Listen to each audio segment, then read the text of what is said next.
we go. Okay, here we are with Francesca and Federico in Luxembourg, and we are going to do a city rating. We do the city rating on a scale of 1 to 10. 1 is the least, 10 is the most, and we rate walkability, cycle friendliness, and public transit. So let's give it a go.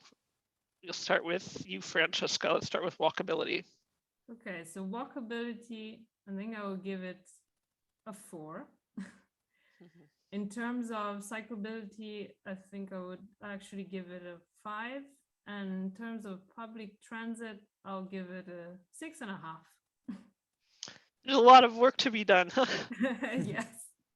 Well, so why a 4 score for walkability? I think I'll give it a 4 because there's a lot of the new work that has been done in the city has really not put pedestrian in the center of their attention. The pavements are relatively small in terms of also crossing from one part of the other of the street. There's also have been little attention to also making the life of pedestrians easier. So the pedestrian crossings have really been put quite spaced out on big streets that are so that also makes people less keen on actually respecting the rules and crossing on actual pedestrian crossings. So they would rather endanger themselves to also just cross over to the street. And then also, I think in terms of width of the pedestrians pavements, it's been pretty neglected in the sense that when new streets have been redone, or old streets that have not been necessarily redesigned and thought about for giving enough space for people to walk also just next to each other, for example. So a lot of time pavements are really for one person and one person only. So really narrow. Really narrow, yes. Okay. So that is the main reason for giving them a 4.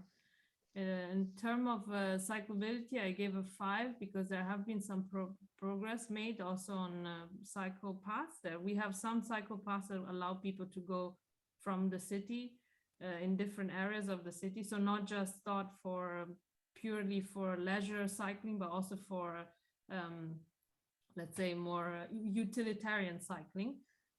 But give it a 5 still because most of these cycle infrastructure are very much unprotected, so they are the same level. A lot of them are on the same level as street level, so basically sharing the street with the cars.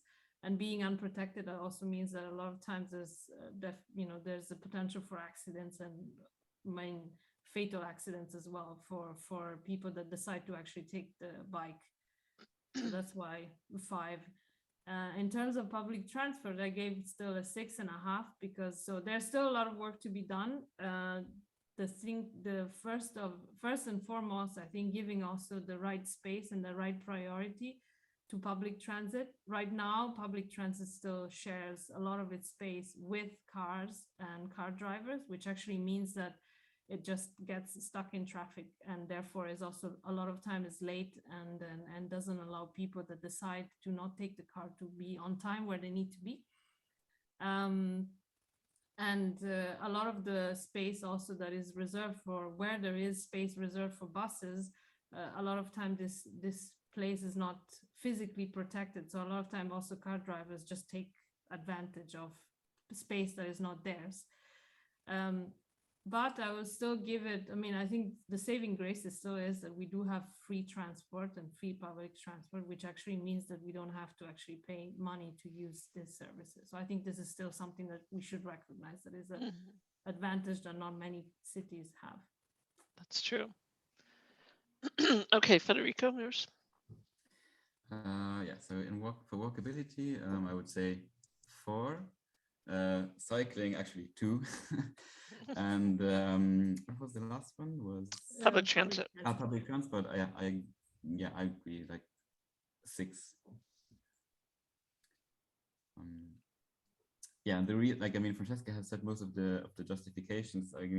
My only big divergence is I think the cycling rating which I gave, and that is because I think that while efforts have been made, we are still almost at zero. I mean, if you look for connected cycle lanes to go from A to B in the city, and not to take a stroll, but to actually get to where you want to be, and from a utilitarian point of view, you're lost.